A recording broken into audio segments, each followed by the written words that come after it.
Good evening and welcome to New Hampshire, the first GOP primary state. We're live here at St. Anselm College for CNN's Town Hall with former President Donald Trump. I'm Caitlin Collins. Tonight, President Trump is here as he embarks on a campaign unlike any other in the history of U.S. presidential elections. He's the first former president in more than a century to seek a return to the White House, and he is currently leading the Republican field while also facing multiple criminal investigations and an indictment. Just yesterday, he was found liable for sexual abuse and defamation. No questions are off the table, and we agreed to no conditions. We're here to get voters the answers that they deserve. Our audience is made up of Republicans and undeclared voters who plan to take part in New Hampshire's Republican primary. They'll get the chance to question the former president directly.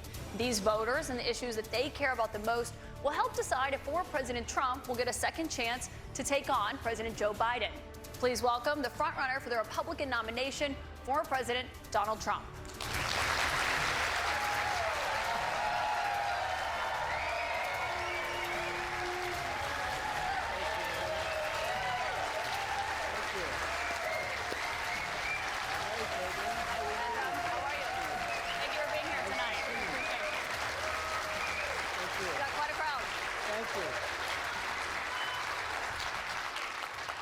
President Trump, thank you for your time here tonight. We got a great crowd here in New Hampshire, a lot of voters with a lot of questions about what your 2024 term would look like, what another Trump term would look like. We'll get to the voters shortly, but your poll showed that you were dominating the Republican race right now, but you were also under active federal investigation for trying to overturn the 2020 election results. Your first term ended with a deadly riot at the Capitol, and you still have not publicly acknowledged the 2020 election results. Why should Americans put you back in the White House? Because we did fantastically. We got 12 million more votes than we had in, as you know, in 2016. I actually say we did far better in that election. Got the most that anybody's ever gotten as a sitting president of the United States. I think that when you look at that result and when you look at what happened during that election, unless you're a very stupid person, you see what happens. A lot of the people in this audience, and maybe a couple that don't, but most people understand what happened. That was a rigged election, and it's a shame that we had to go through it. It's very bad for our country. All over the world, they looked at it, and they saw exactly what everyone else saw. You look, even if you just look recently with the 51 intelligence agents, that made a 16-point difference. If you look at the FBI, if you look at the FBI and Twitter, they call it Twitter files, made a big difference. If you look at Mr. President, back to what you just said there, though, it was not a rigged election. It was not a stolen election. You and your supporters lost more than 60 court cases on the election. It's been nearly 2.5 years. Can you publicly acknowledge that you did lose the 2020 election? Let me just go on. If you look at True the Vote, they found millions of votes on camera, on government cameras, where they were stuffing ballot boxes. So with all of that, I think it's a shame that what happened. I think it's a very sad thing for our country. I think it's a very sad thing, frankly, for the world, because if you look at what's gone to our country has gone to hell. Our borders are bad. Our military has been bad. You look at the taxes, you look at inflation, what's happened to inflation. It's just destroying our country. We've really become, in many ways, a third world country. And it's very sad what's happened in this administration. And it's something that will turn around on day one. We were energy independent. Now energy is at a level that we've never had to pay before. Nobody can afford to continue to pay what's happening with energy. But we were energy independent. We were getting out of Afghanistan with strength and with dignity. And instead we got out, we looked like fools, probably the most embarrassing moment in the history of our country. We have a lot of questions about the economy and foreign policy tonight, but what you just said there, Republican officials debunked those claims about fraudulent ballots. We want to give you a chance tonight. Who? Republican officials in Georgia and every single state. There is no, your own election officials, Mr. President. So we wanted to give you a chance. People were afraid to take on the issue. But we have a big problem in this country. We wanted to give you a chance to acknowledge we have elections that were horrible. If you look at what happened in Pennsylvania, Philadelphia, if you look at what happened in Detroit, Michigan, if you look at what happened in Atlanta, millions of votes, and all you have to do is take a look at government cameras. You'll see them. People going to 28 different voting booths to vote, to put in 7 ballots apiece. But Mr. President, and they're all I have to stop you there because there is no evidence of that. Your own election officials testified to that and have said that Republicans in these states did this. In Georgia, there were multiple recounts, including a hand recount. We have questions about the claims that you're making tonight from voters on this topic. I want to bring in Scott Dustin from Concord. He works in insurance litigation. He's an undeclared voter. That's what they call independents here in New Hampshire, as you know. He did vote for you in 2020. Scott, what's your question for the president? Hi, President Trump. Welcome back to New Hampshire. Thank you. Will you suspend polarizing talk of election fraud during your run for president? Will I suspend, excuse me, what? Will you suspend polarizing talk of election fraud during your run for president? Yeah, unless I see election fraud. If I see election fraud, I think I have an obligation to say it. And you know what we went through a short while ago has really put our country in a big problem. I hope to do that. I hope we're going to have very honest elections. We should have voter ID. We should have one-day elections. We should have paper ballots instead of these mail-in votes. But the answer is yes, and I hope that it's going to be very straight up, because if it's going to be straight up, we're going to win the election. So you will suspend talk, to his question, about the 2020 election on the campaign trail? I guess we're going to just win. We're at a point now, we're getting so close. Let's just win it again and straighten out our country. One other question on this.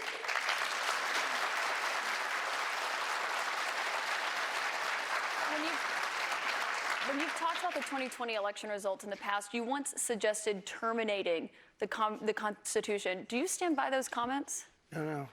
You were able to do certain things. I'm not talking about terminating the Constitution. I'm talking about cherishing the Constitution.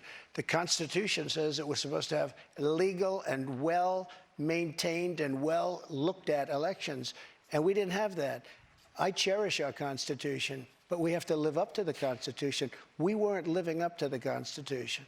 I was just saying there's no evidence of that election fraud. You did once tweet. You're supposed to say that, but you know, I'm glad you say that. But look, that was a horrible election.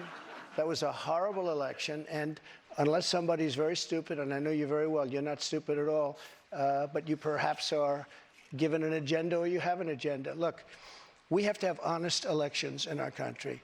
We have open borders. We have.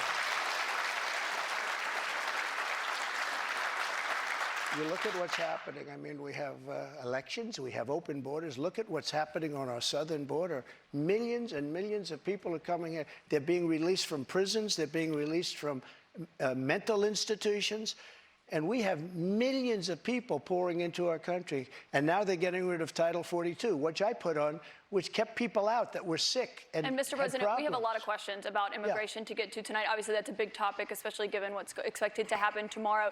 But I want to talk about the influence you have over your voters. It's very clear that you are very influential over them. You have a lot of impact. I've been to many of your rallies and seen it up close, which raised a lot of questions about the influence that we saw that you had on them on January 6th and your supporters when they attacked the Capitol.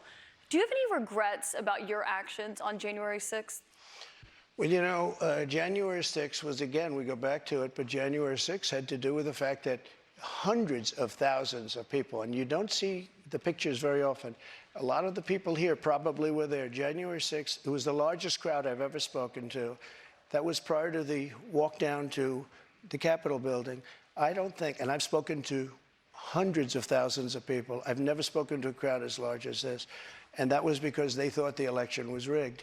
And they were there proud. They were there with love in their heart. That was an unbelievable, and it was a beautiful day. And what I was asked to do, I wasn't involved in it very much. I was asked to come in. Would I make a speech? I made a speech. I said, walk peacefully and patriotically, you know, many different things. In fact, I brought a list of things. I don't want to bore the audience, but we can go sentence after sentence after sentence of things I said and things I put out. One of the big problems was that Nancy Pelosi, Crazy Nancy as I affectionately call her, Crazy Nancy Pelosi and the mayor of Washington were in charge, as you know, of security. And they did not do their job. They're not in charge of the National Guard. You're in charge of the National Guard. Well, I offered them National Guard. I said, we'll give you soldiers, we'll give you National Guard, we'll give you whatever you want. And they turned me down. And in fact, she turned me down. She turned me down in writing. They turned me down. But your acting Defense Secretary, Chris Miller, at the time, he says you never gave a formal order to deploy the National Guard. But when it came to that day... Just the opposite. Chris Miller wrote a book, and he's a fantastic guy, and he was ready to go. They turned him down. If you look, the mayor of Washington, D.C., lovely lady, she said, we don't want it. We don't like the look. Nancy Pelosi said, oh, we don't like the look. If they would have had I offered them 10,000 soldiers. I said, it could be 10, it could be more, but I offered them specifically 10,000 soldiers. If they would have taken 500 soldiers, you wouldn't have had the problem. They turned it down.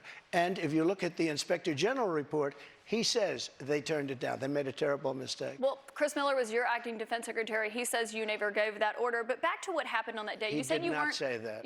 He has testified that, Mr. He did President. not say that. But you said you weren't very involved that day. You did tell your supporters to come to Washington. You tweeted about it, about True, that of speech course. that happened on the rally. Am I allowed to say that? When they went to the Capitol and they were breaking into the Capitol, smashing windows, injuring police officers, why did it take you 3 hours to tell them to go home? I don't believe it did. Oh, let me pull it out. I have to pull it out.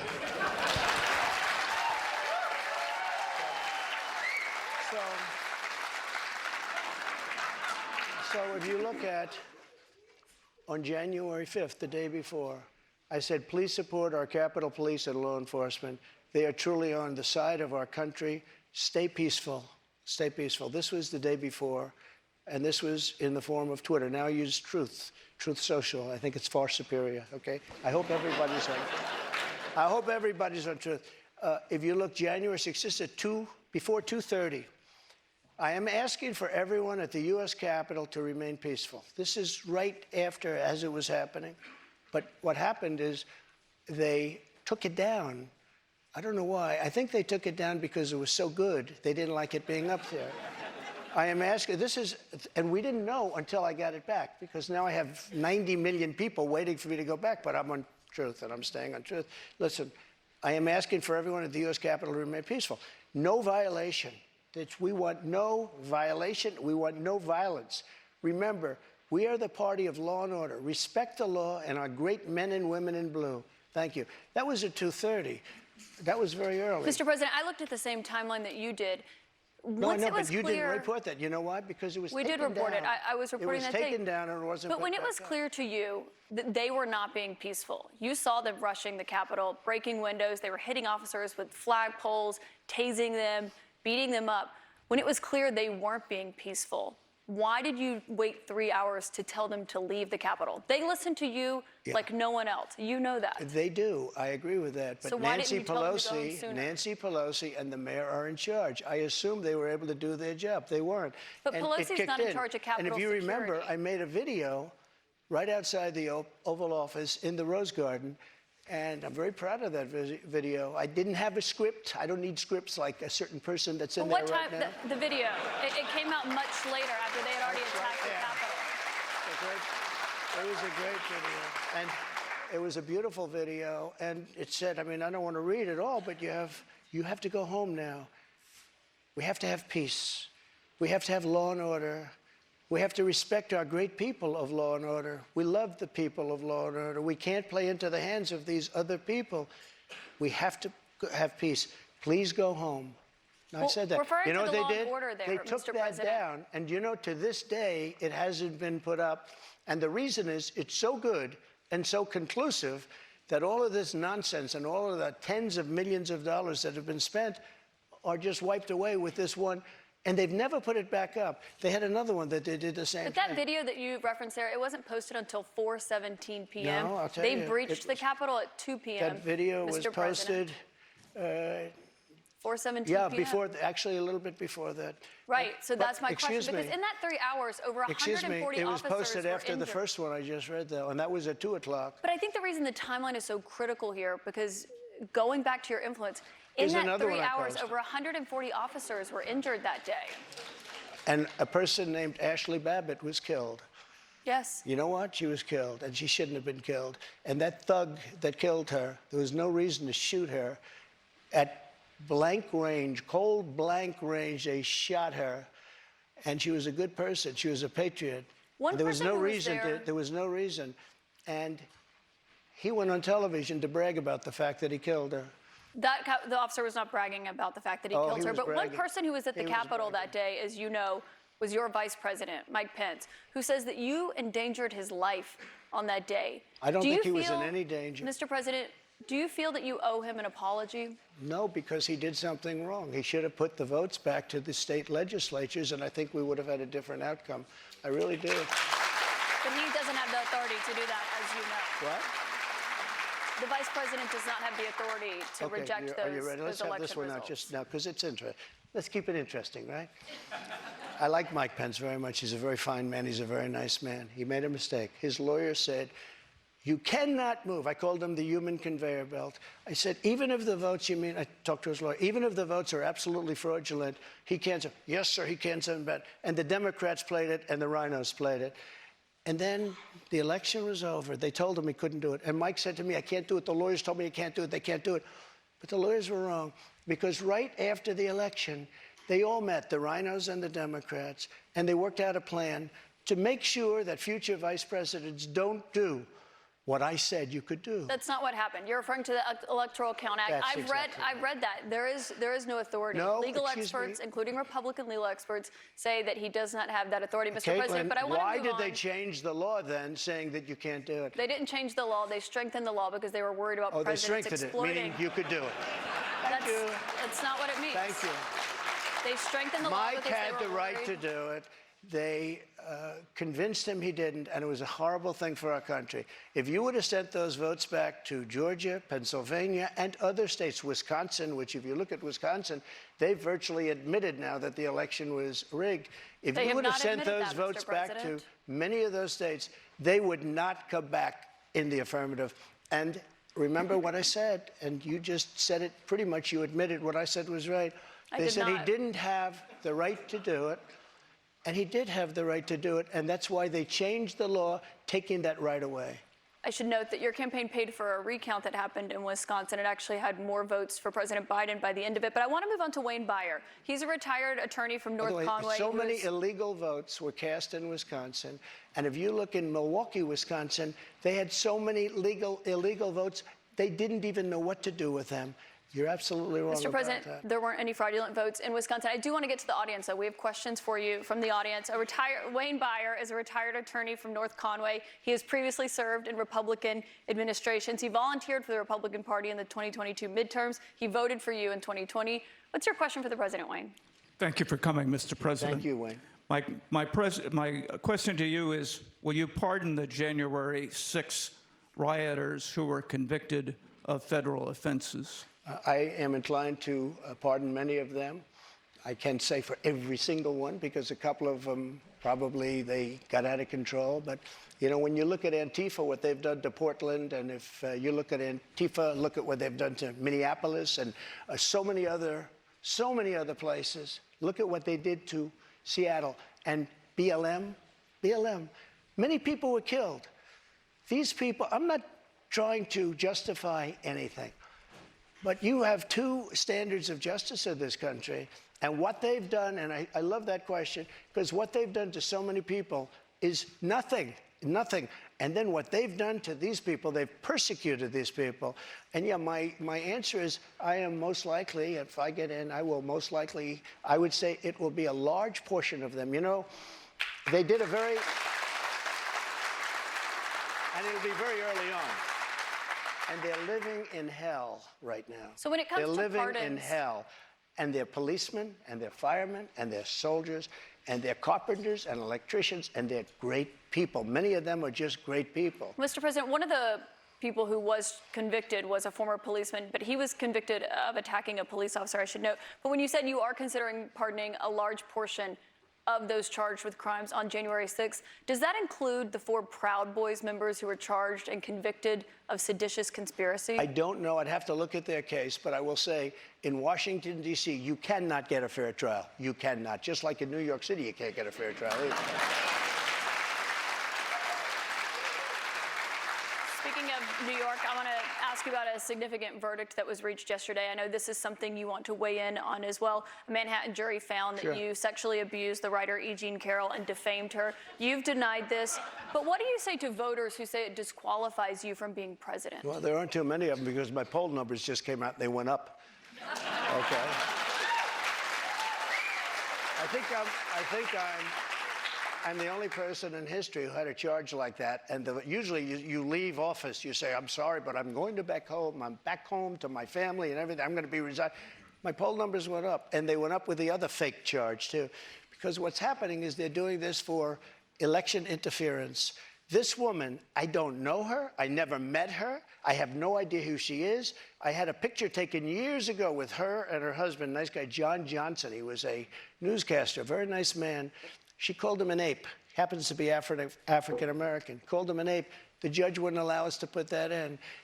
Her dog or her cat was named Vagina. The judge wouldn't allow to put that in.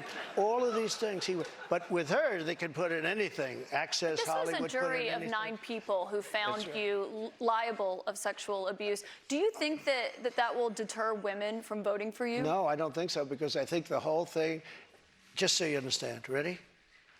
I never met this woman. I never saw this woman. This woman said, I met her at the front door of Bergdorf Goodman, which I rarely go into, other than for a couple of charities. I met her in the front door. She was about 60 years old, and this is like 22, 23 years ago. I met her in the front door of Bergdorf Goodman. I was immediately attracted to her, and she was immediately attracted to me. And we had this great chemistry. We're walking into a crowded department store. We had this great chemistry, and a few minutes later, we end up in a room, a dressing room of Bergdorf Goodman, right near the cash register. And then she found out there were locks on the door, so she said, I found one that was open. She found one. She learned this at trial. She found one that was open. What kind of a woman meets somebody and brings them up, and within minutes, you're playing hanky-panky in a dressing room, okay? I don't know if she was married then or not. John Johnson, I feel sorry for you, John Johnson. Mr. President, can I think of it. I know you're recounting what she said, but Mr. President. Let me just, if I could, because you asked the question. This was a just jury, so you understand, though. if I was walking in at the park, because I was very famous then, and I owned the Plaza Hotel right next door, and I owned buildings around it, I'm not going into a dressing room of a crowded department store. Then I say, if she was being raped, and by the way, they said she wasn't raped. Okay, that was her charge. She wasn't. They found that you sexually abused her. What? Say what? They did. They said he didn't rape her, and I didn't do anything else either. You know what? Because I have no idea who the hell she is. But Mr. President, I don't know who this woman can I is. ask you, given your recounting I your don't version? know who, and I tell you this. But Mr. President, are you ready? can I swear ask on you my children, which I'd never do. I have no idea who this woman. This is a fake story, made up story. We had a horrible Clinton-appointed judge. He was horrible. He allowed her to put everything in. He allowed us to put nothing in. Mr. President, this is a you're fake recounting your version story. of events here right now to the audience. You referenced the trial. You did not go to the trial and actually testify. Do you wish that you had testified? No, it wouldn't have made a difference. This was a rigged deal. This was my lawyer said, sir, you don't have to do it. I actually said, I think I should. It would be respectful. They said, sir, don't do it. This is a fake story, and you don't want to give it credibility. That's why I didn't go. One thing you did do in this. And I swear, and I've never done that, and I swear to, I have no idea who the hell, she's a whack job. Mr. President, you did not testify in person in this trial. There was a taped deposition of you from October in it. You defended the comments that you made on that Access Hollywood tape about being able to grab women how you want. Do you stand by those comments? I said if you're famous and rich or whatever I said, but I said if you're a star, you are, and I said, women let you. I didn't say you grab, I said women let. You know, you didn't use that word, but if you look, women let you. Now, they said, will you take that back? I said, look, for 1,000,000 years, this is the way it's been. I want to be honest. This is the way it's been. I can take it back if you'd like to, but if you're a famous person, if you're a star, and I'm not referring to myself, I'm saying people that are famous, people that are you were stars, asked in the deposition, people do you that are consider rich, yourself to be a star, people and you that are said yes. powerful, they tend to do pretty well in a lot of different ways, okay? And you would like me to take that back? I can't take it back because it happens to be true. I said it's been true for 1,000,000 years, approximately 1,000,000 years, perhaps a little bit longer than that. So you stand by those comments? Well, I don't want to lie. Mr. President, we have a lot of questions. Here's what she wants Mr. me to President, say. let's get to the A rich and audience famous questions person tonight. has no advantage over anyone else. Well, you do have an advantage. And I say unfortunately, but that's the way it is. You said fortunately or unfortunately. Well, but Mr. fortunately or President, unfortunately we have a for lot of audience her. questions to get to tonight. I want to go back to the audience. We've got Danielle Rieger. She works as an oral surgery assistant. She's a Republican activist from Derry. She was a New Hampshire delegate for you in 2020. What's your question? Hi, thank you so much for coming to New Hampshire to Thank you. answer our questions. My question is regarding the economy. Over the past 2 years, we have seen the prices for everything skyrocket. From food to gas to utilities and insurance costs, many people's bills are up several $100s a month, including mine. If elected president again, what is the first thing you would do to help bring down the cost to make things more affordable? Drill, baby, drill. You know about that. So we were energy independent. We were soon going to be energy dominant. And nobody had ever done what I did. We got oil down to $1.87. Actually, it fell lower than that in some cases. We had to save the oil companies, the price was getting so. We were doing incredibly. We had the greatest economy in the history of our country, probably the greatest economy in the history of the world. We were energy independent, soon to be energy dominant. We were going to be bigger than Russia and Saudi Arabia put together ×2. We have more liquid gold under our feet than any other nation, And these stupid fools ended it. And energy went from $1.87 and even lower for gasoline, for a car. They went from $1.87 to $5, $6, $7, $8, and even $9. And your electricity bills went through the roof, your heating bills went through the roof. And that's what started inflation. And it hasn't stopped because people are paying now for bacon and for eggs and for the 2 and 3 times what it was just a little while ago. We created the greatest economy in history. A big part of that economy was got you the biggest tax cuts in the history of our country, bigger than the Reagan cuts, bigger than any cut. And also, Caitlin, as you know, we got the biggest regulation and regulatory cuts. This place was rocking, and then we were given a gift from China, and China paid a big price. And let me tell you something. I took in hundreds of billions of dollars in taxes from China, but prior to COVID coming in, and then I rebuilt the economy again, a second time. But we had, prior to COVID coming in as from China, from Wuhan, which I said it came from Wuhan. Everybody said, oh, you're wrong about that. You're wrong. It came from Wuhan. I said it right from day one. So we had the greatest economy in the world. Here's the story. They made energy so high, and energy is all invasive. It is massive as an industry and as a cost. It lifted everything. Mr. President, if you made donuts, no matter what you did, and we had inflation, the likes of which I guess we haven't had, as I said, for 52 years, but I think more than that. We had no inflation. We had the lowest energy prices we've had in decades. This country was rocking and rolling. And by the way, we had the most secure border in the history of our country. Mr. President, we have more questions on the economy. I want to make sure we get to all of those. As you know, the U.S. right now could be just 3 weeks away from defaulting on its debt. That could mean millions of jobs lost, people not getting their Social Security payments. People believe it would put the U.S. economy into a recession. On that topic, I want to bring in Marta Cervella, a student here at St. Anselm. She is an undeclared voter who did not vote in 2020. Marta, what's your question?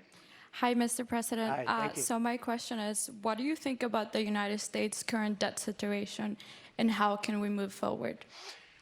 Such an important question. So we're at $33 trillion, a number that nobody ever thought possible. When we had our economy rocking and rolling just prior to COVID coming in, like literally, we were making a fortune. And oil, we were going to make so much money from oil, we were going to start paying off debt. But then with COVID coming in, we had to do other things. We had to keep this country alive because it was so serious. But we have to get the country back. We have to lower energy prices. We have to lower interest rates. Interest rates are through the roof. Energy has to come down. It all has to come down, and we have to start paying off debt. But when we have a debt limit, and they use that very seriously to me. They came in, Schumer came in with Nancy Pelosi, and they were using it. We'll violate it. We'll do whatever. They talked a whole lot different than they do right now. I say to the Republicans out there, congressmen, senators, if they don't give you massive cuts, you're going to have to do a default. And I don't believe they're going to do a default because I think the Democrats will absolutely cave because you don't want to have that happen. But it's better than what we're doing right now because we're spending money like drunken sailors. So just to be clear, Mr. President, you think the U.S. should default if the White House does not agree to the spending cuts Republicans are demanding? You might as well do it now because you'll do it later. Because we have to save this country. Our country is dying. Our country is being destroyed by stupid people, by very stupid people. You once said that using the debt ceiling as a negotiating wedge just could not happen. You said that when you were in the Oval Office. That's when I was president. So why is it different now that you're out of office? Because now I'm not president.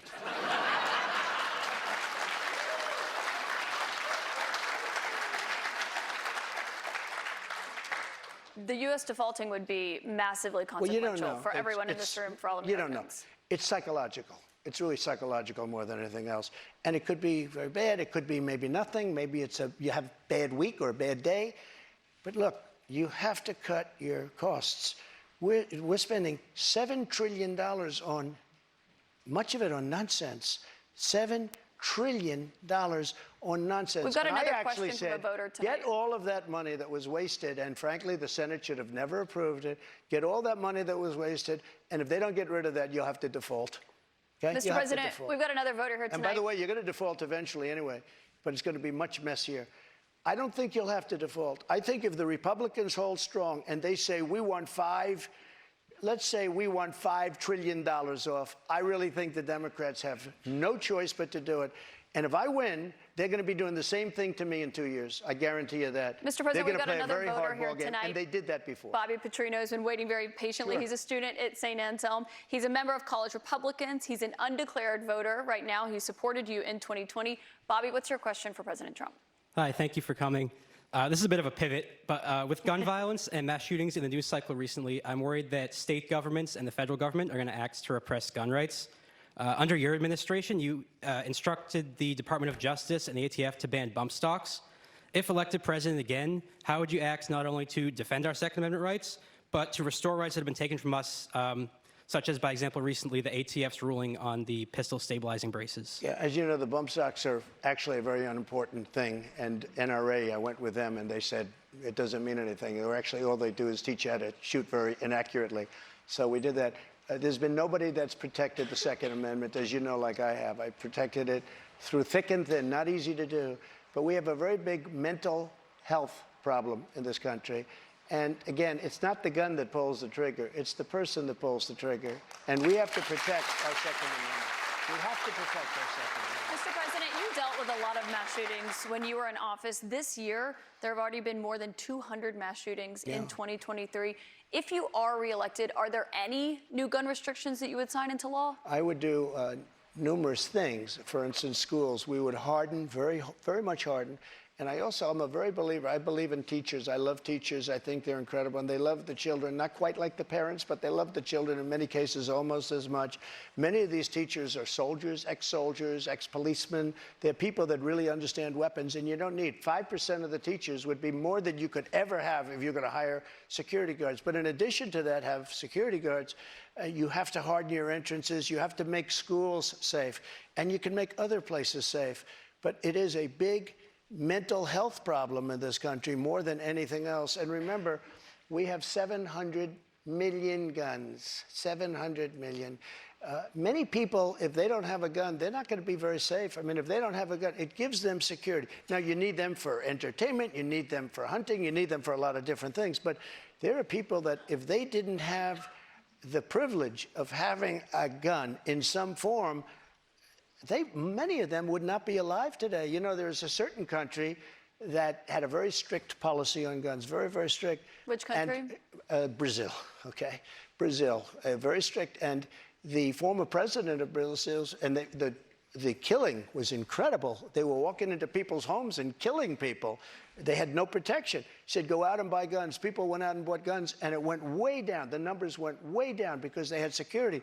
If you look at Chicago, Chicago has the single toughest gun policies in the nation. They are so tough you can't breathe. New York, too, and other places also. All of those places are the worst and most dangerous places. So that's not the answer. No new restrictions that you would sign if reelected, Mr. President. I want you to meet Julie Miles, a registered nurse from Merrimack. She's a Republican who voted for you in 2020. Julie, what's your question for the president? Thank you, Mr. President. Thank you. I appreciate you answering this question this evening.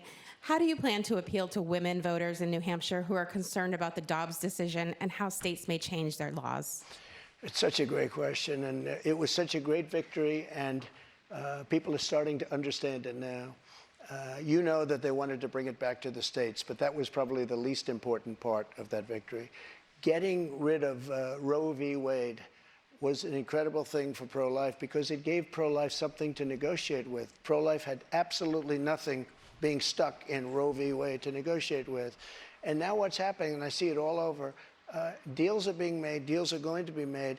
And look, everybody that was president wanted to get rid and tried to get rid of Roe v. Wade. You mean for 50 Republicans? years. Republicans. For 50 years, this has been going on, actually a couple of Democrats too, but for 50 years, this has been going on.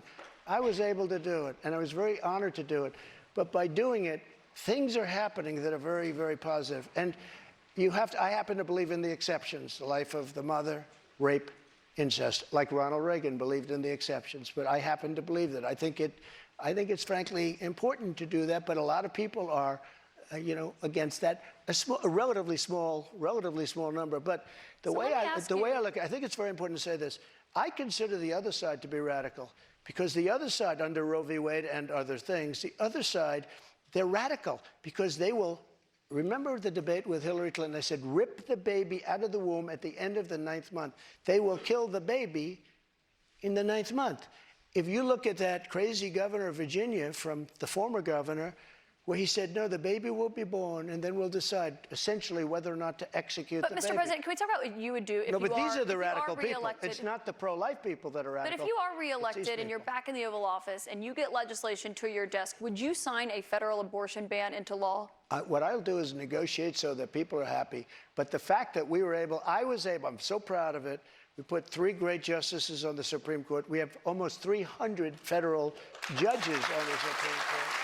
So just to be clear, Mr. President, you would sign a federal abortion ban into law. I said this. I want to do what's right, and we're looking, and we want to do what's right for everybody. But what's right? But now, for the first time, the people that are pro-life have negotiating capability because you didn't have it before. They could kill the baby in the 9th month or after the baby was born. Now they won't be able to do that. But I think this is a really important question for you to answer because this is something every Republican, including those who are running against you for the nomination, are being asked about is, would you sign a federal abortion ban into law? And many of them are going to give you the same answer as I am. First of all, I am honored to have done what I did. And a lot of people said, in 150 years, he's now the most consequential president because he saved so many lives. And I'm honored to have done it. And because of what I've done, we now have a great negotiating ability. That's what I do in life. I negotiate. We have a great negotiating ability, and I think we're going to be able to get something done. But what do you mean negotiating ability? Because the question that Republicans have, and some of your allies on Capitol Hill say that they want to introduce legislation when it comes to banning abortion. If they send it to your desk, would you sign it? Some people are at 6 weeks. Some people are at 3 weeks, 2 weeks. Where's President Trump? President Trump is going to make a determination what he thinks is great for the country and what's fair for the country. But the fact that I was able to terminate Roe v. Wade after 50 years of trying, they worked for 50 years. I've never seen anything like it. They worked, and I was so honored to have done it. We are in a very good negotiating position right now, only because of what I was able to do. And remember this, again, you talk about radicalism. People that will kill a baby in the 9th month or the 8th month or the 7th month or after the baby is born, they're the radicals, not the pro-life. I just want to give you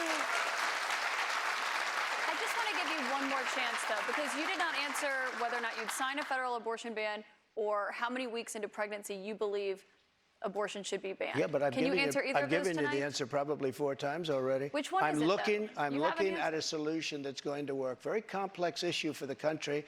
You have people on both sides of an issue, but we are now in a very strong position. Pro-life people are in a strong position to make a deal that's going to be good and going to be satisfactory for them. If you weren't able to get rid of, you wouldn't even be having a discussion, if you weren't able to get rid of Roe v. Wade, which put pro-life in a dead position, a horrible position.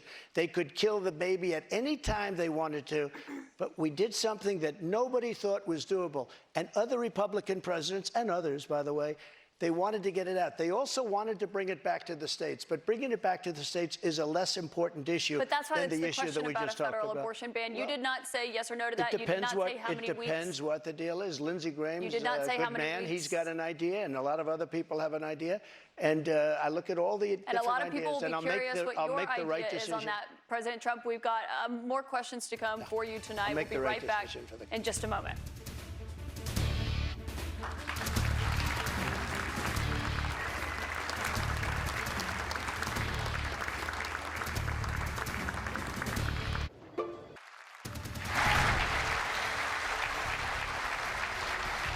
Welcome back to CNN's Republican Presidential Town Hall with former President Donald Trump. President Trump, I'd like you to meet Jennifer Simmons. She is a stay-at-home mom and former town selectman from Wyndham. She's a Republican, and she voted for you in 2020. Jennifer, what's your question tonight? Good evening, Mr. President. Title 42 is expected to expire tomorrow. Our southern border and now our northern border are experiencing record migration. We learned on May 2nd that the Biden administration plans on deploying 1,500 troops to the southern border. Do you agree with deploying troops to the border, and how will a Trump administration slow down the rate of migrants coming across all our borders? Sure. A very fair question, especially since tomorrow is going to be a day of infamy. You're going to have tens of thousands of people pouring into our country. Even the judge, the judge overruled them when they wanted to terminate it early. And he said, that you better extend this thing. The judge in Texas said, I hope you're going to extend this, but this is my policy that they're letting terminate because they lost in court. They wanted to go earlier. You're going to have millions of people pouring into our country right now at a level that nobody's ever seen before. These people are sick. Anybody that wants this to happen to our country, they're destroying our country, and this should not be allowed to happen. How they're not going to do a version of Title 42 or my Title 42, which was tough.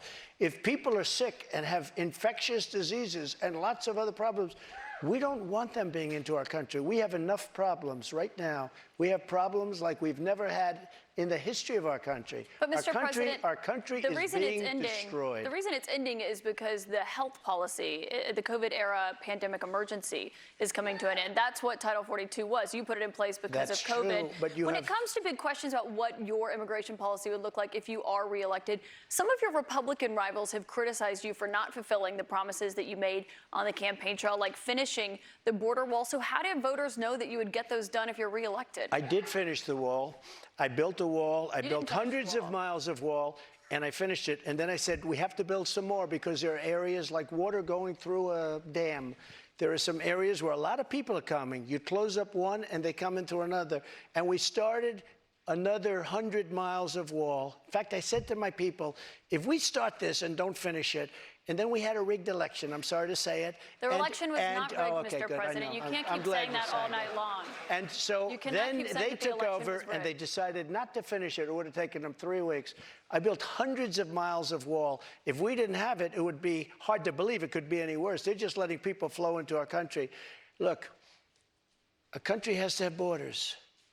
There's never been anything like is happening to our country right now. You built about 52 miles of new wall when you were in office, Mr. President. It wasn't the complete wall. One other thing that with No, but I have to respond to that. With your immigration, it was only about 52 miles of new wall. This is what she does.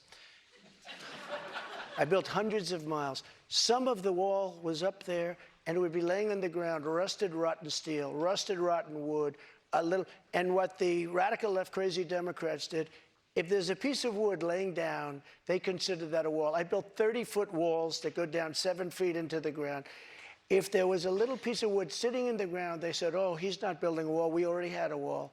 Because this is the game. They're a party of disinformation. It's not a game, Mr. President. It's about 52 miles of new wall. One other immigration policy you had when you were in office. I built new wall. 52 miles for hundreds of miles. CBP, Mr. What I did is I President. replaced other wall that was laying down, that was up and rotting in the ground for 30 years. Some of it was steel that you couldn't even see. Mr. President, it was only about 52 miles of new wall, but moving on, another immigration policy you had was the zero tolerance immigration policy that separated families at the border. If you are reelected, are you ruling out instituting that? Well, when you have that policy, people don't come. If the family hears that they're going to be separated, they love their family. They don't come. So I know it sounds harsh, but if you remember they said I was building prisons for children. It turned out that it was Obama that was building But the would you prisons for the re-implement children. that if you're reelected? Is Well, that what you're saying? we have to save our country, all right? We So it can't sounds like afford, that's a yes. No. When you say to a family that if you come, we're going to break you up, they don't come. And we can't afford to have any more. Look at New York City. Look what's happening. They're living in Central Park in New York City. The city is being swamped. Los Angeles is being swamped. Iowa is being swamped. Our whole country is being destroyed. Millions of people are coming into our country. And you know what the number is going to be, in my opinion, by the end of the year? Not the 4 million that you hear and the 3 million and 2. I think it's going to be 15 million people. And in these people, they have no idea where they come from. They come from 129 different countries so far. 120, not just the 4 that we talked about. Just to put a button on that, it sounds like what you're saying is that you're not ruling out re-implementing that immigration policy. I want to get to another voter. Caitlin Boissonneau is a student here at St. Anselm College. She's a Republican. This will be the first election that she has voted in. What's your question for the president, Caitlin? Hello, President Trump. Hi. Thank you so much for coming. Thank you. The current administration has made it clear that we should continue to provide military equipment to Ukraine so that they can defend themselves. Do you support this decision, and how would you deal with the increasing threat posed by Vladimir Putin? First of all, thank you very much. It's really nice. And it's an important question, so important, because we're giving away so much equipment. We don't have ammunition for ourselves right now. We don't have ammunition for ourselves. We're giving away so much. But here's the thing. I have to say it to start off. No longer matters. If I were president, this would have never happened. And even the Democrats admit that. Putin knew it would have never happened. And his pipeline would have never happened. A lot of things would have never happened.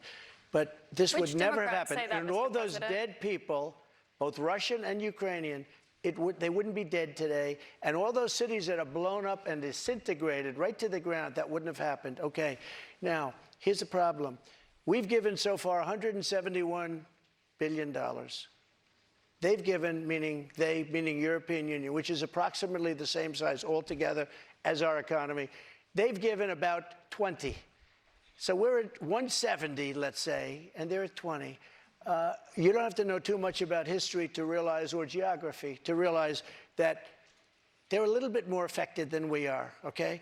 So they've got to put up a lot more money because they're taking advantage of us like every other country did. That's why I ended NAFTA and replaced it with the USMCA, Mexico, But on Canada. this issue, Mr. President, I should know, I don't know any Democrats who have said they don't believe Putin would have invaded if you were president. But her question is, would you continue to give Ukraine money and weapons if you're elected? What's the answer? I have a very good relationship with President Zelensky because, as you know, he backed me up with the phony impeachment hoax #1 when he said the president didn't do anything wrong. So That was I when happen you to asked him like. for an So I investigation in happen to exchange like. for Yeah, that's right. weapons. And I was totally exonerated, by the way. Just a waste of time and money. You were impeached over that. You I were was impeached over impeached. that. But let's stay on topic here, Mr. President, because the question is, would you give Ukraine weapons I was and impeached funding? by a crazy woman named Nancy But the Pelosi. question who here said is, would you give Ukraine weapons and funding if you were I elected? would sit down. Let me just put it a nicer way.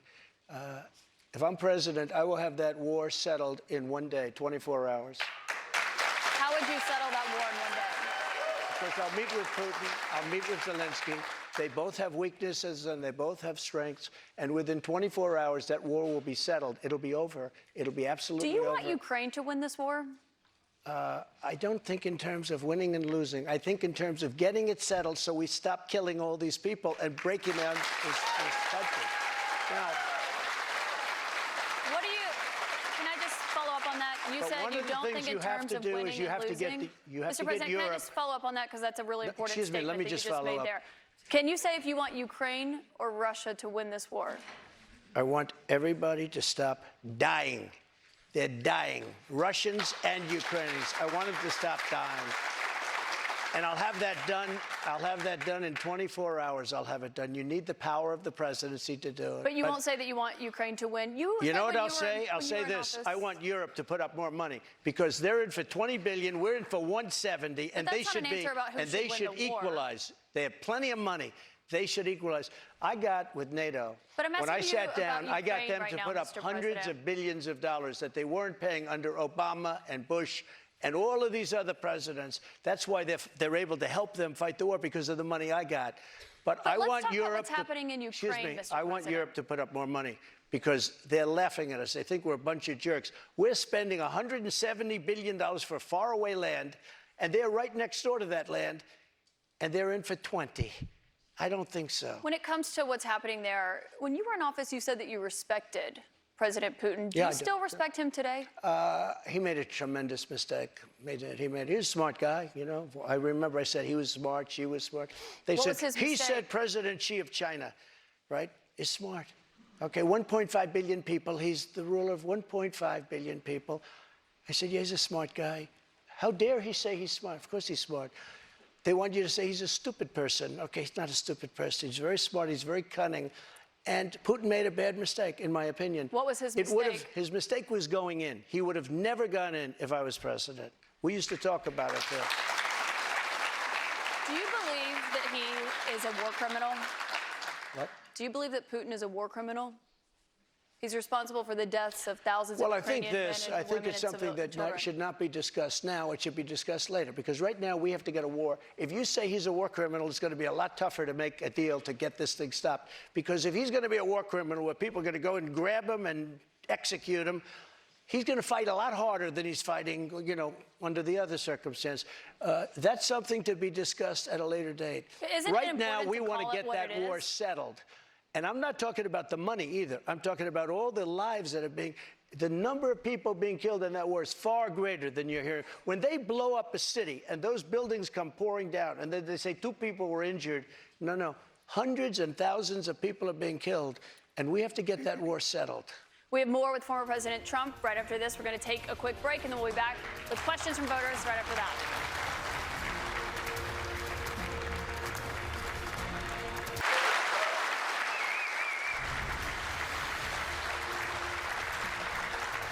Welcome back to CNN's Republican Presidential Town Hall with former President Trump. President Trump, we have a lot more voters' questions, I should note, in here in New Hampshire to get to, but I also want to talk about some of the other investigations that you're facing. We talked about others at the top, but one of those is the special counsel's investigation into classified documents that were found at Mar-a-Lago. Why did you take those documents with you when you left the White House? I had every right to under the Presidential Records Act. You have the Presidential Records Act. I was there, and I took what I took, and it gets declassified. Biden, on the other hand, he has 1,850 boxes. He had boxes sent to Chinatown, where they don't speak even English in that Chinatown we're talking about. I got to stop you right there. Nobody talks about him. They talk about us. Just so you understand, I had every right to do it.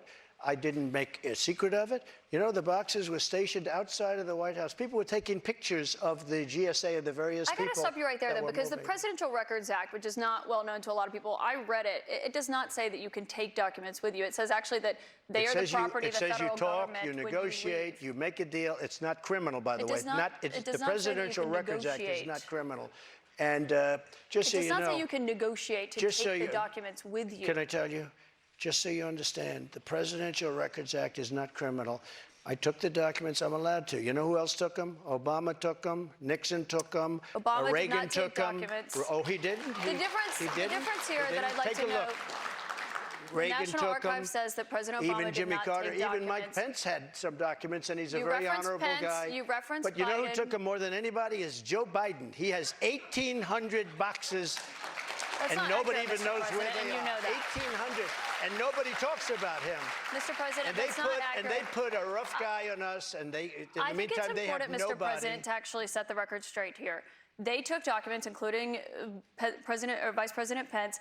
When they realized they had documents, they turned them back over. The difference is that you waited to turn yours over, and it was a year-and-a-half effort that incled a subpoena with those documents. One question about what happened when you had those documents. It included a raid on my house. That's what it included. But They didn't raid. You'd gotten a subpoena, and they had not been turned over yet. They didn't raid Biden's house. You know what happened? They put him in the house. That's the one with the Corvette, where the documents were laying all over the floor. That was fine. And you know who happens to be at Mar-a-Lago? Secret Service, and they're phenomenal. I have Secret Service. He didn't have Secret Service. The other thing, the vice president cannot declassify. He didn't have the right to declassify. He has documents from when he was a senator. And even Democrat senators say, I can't believe it. No, I went by the Presidential Records Act, That's not and what we the were Presidential negotiating Records with Act NARA. says. That's not what it says, And Mr. NARA has President. red flagged a thing called the Constitution of the United States and the Bill of Rights because they consider them Mr. dangerous President, that's documents. not what it Those says, are and the I people should we're know. dealing And with. I should note that there is a special counsel investigating your document situation, also President Biden's document situation. When it comes to your documents, did you ever show those classified documents to anyone? Not really. I would have the right to. By the way, they were declassified What do you mean, not after. really? Not that I can think of. Let me just tell you, I have the absolute right to do whatever I want with them. I have the right. I was negotiating with NARA. Do you know what NARA is? The National Archives. Extremely negotiate left group with of them. people. Extremely left. And I was negotiating with They're them. not All of a left, they're sudden, they bipartisan. raided my house. They didn't raid the house of Joe Biden. They didn't raid Obama. But Joe Biden didn't ignore a subpoena to get those documents back like Joe you Biden did. And so took that's the question. 1,850 boxes. But that's the question that investigators have, I think, is why you held on to those documents when you knew the federal government was seeking them and then had given you a subpoena to return them. Are you ready? Are you ready? Can I talk? Yeah, what's you the mind? answer? Do you mind? I would like for you to answer the question. Okay, it's very simple to answer. That's why I asked it. It's very simple to. You're a nasty person, I'll tell you. Can you answer why Very you simple. held on to the documents? I was negotiating, and we were talking to NARA, that's Washington, to bring whatever they want. They can have whatever they want. When we left Washington, we had the boxes lined up on the sidewalk outside for everybody. People are taking pictures of them. Everybody knew we were taking those boxes. And the GSA, the government service, the GSA was the one taking them. They brought them down to Mar-a-Lago. We were negotiating with NARA. All of a sudden, they raid our house. When Biden had his documents, he won't give back the 1,850 boxes. And you're going to find some real gems in there. But it was So Biden you who can't have alerted all them that these he had different the sets of- documents. all The these National different Archives sets of- reached out to you to get your documents back. Why did you not turn them over when you got a subpoena Because we were asking for you to turn negotiating them with over? them. We were negotiating with them as per the Presidential Records Act. We were negotiating with NARA. That's not what the Very nice Presidential Records people, Act says. I've but they seen got to it. love our Constitution a little bit more, and they shouldn't red flag it, by the way. Very nice people. We were negotiating with NARA, and that's what the Presidential Records Act says, because Richard Nixon, surprisingly, had problems, and he had a lot of problems dealing with NARA, and they ended up passing that's why legislation they called the created the Presidential PRA. Records Act, just for this kind of a thing. We were My dealing last with them. We question were on this talking. sub- on Excuse me. this Wait a minute. subject, Wait. Mr. President. We were talking to them. We would have done it, but all of a sudden they raided the house. Now, why hasn't the FBI raided Biden? But I just explained to you Why? why. No. It's because he's the one, they alerted the 1,850 government that they okay. had those documents and had them come and get the documents Why from did his Biden- house. no, they My didn't take question the- for you, though, when it comes to documents, do you still have any classified documents in your possession? Are you ready? Do you? No, I don't have anything. I have no classified documents. And by the way, they become automatically declassified when I took them. But No, you have why? to declassify Let me ask them. you a question. Why is it that Biden had 9 boxes in Chinatown? And he gets a lot of money from China. Why is that? And There why, is no why evidence aren't of that, people? Mr. President. No, you cannot why say aren't that. There people is no bringing that evidence up? of that, Mr. And why don't President. they put this What guy you're Jack referring Smith to and his is an group of office that he of had. thugs? Mr. Why don't President, they put him in charge of that? I need to stop you right there because there's no evidence of what you just said there. What you're referring to there is an office that he had No. after That's leaving at the University vice of Pennsylvania. presidency. Wrong.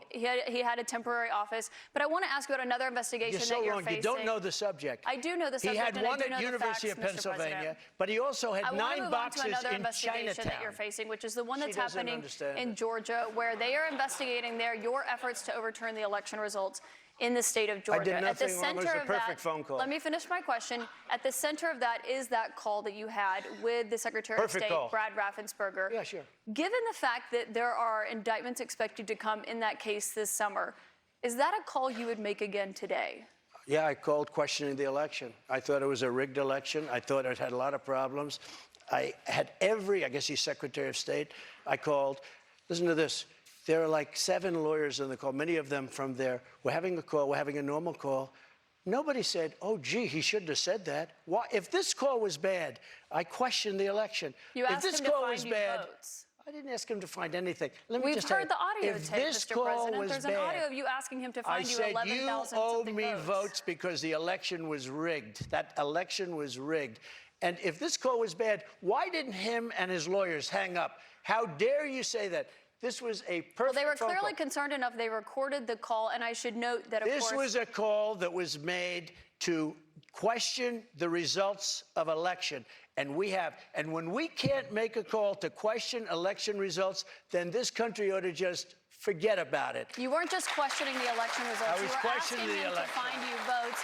And I should note that there is no evidence of fraud. There is no rigged election in the state of Georgia. I want to get back to the audience, though, Mr. President, because those are false claims you're making about what happened in Georgia. Jordan Tullenberger is here. He's an undeclared voter from Hollis. He voted for you in 2020. Jordan, what is your question for President Trump tonight? Thank you, Mr. Trump. Thank you very much. I'm 26. I'm a veteran. I help manage a private aviation company. You want a job? I'd love one, yeah. I'm looking for somebody very good. I'm not for mandates or government interference in private business, but I've Right. seen Republicans going after us like DeSantis after Disney. Right. What would you do as president to protect us from government interference? Well, I'm the one that really wants to protect you. All of these fake investigations of me are about election interference.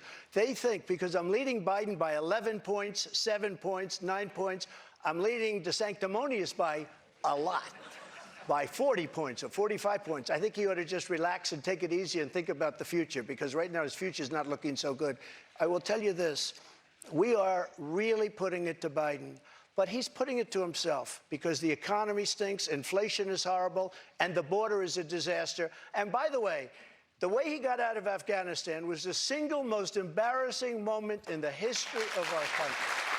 Mr. President, I have one more question for you here tonight, and I think while we're in front of the voters here in New Hampshire, this is a fundamental question for you. You are running in the 2024 race. If you are the Republican nominee and you are in that 2024 race, will you commit tonight to accepting the results of the 2024 election? Yeah, if I think it's an honest election, absolutely, I would. Will you commit to accepting the results of the election regardless of the outcome? You want me to answer it again? If I think it's an honest election, I would be honored to.